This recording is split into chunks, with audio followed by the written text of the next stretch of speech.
Music director DJ Kanchan Raj, Hajipur Vaishali.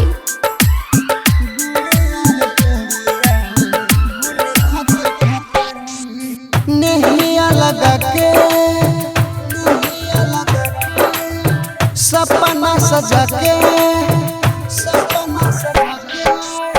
नैया लगा के सपना सजा के, भूल गई हमारा ससुरा में जाके।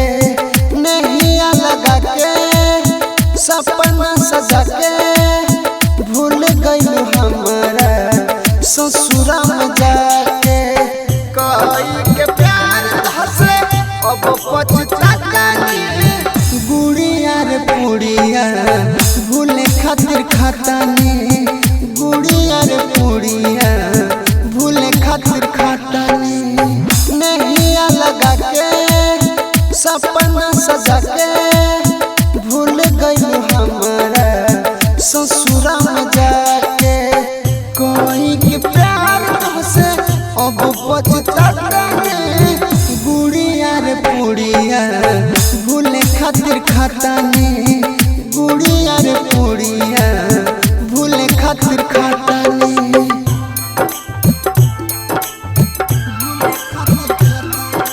डीजे कंचन राज,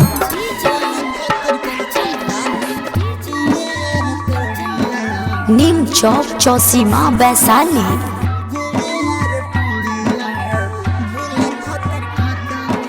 जहिया से गइलू ससुराल, पूछबो न कैलू मोर हाल।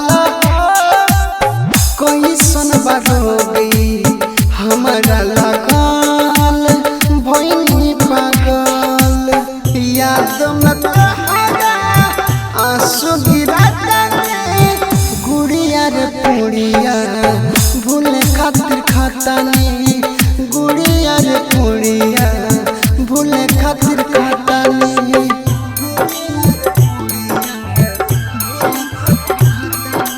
डीजे कंचन राज,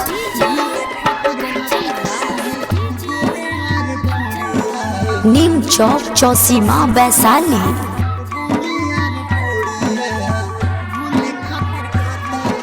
दिलबा के अपना समझाइले, नींद के गोली रोज खाइले। राहुल रोहित के मनलू न बात, कहत घात। रित साथे हाथ कहे हम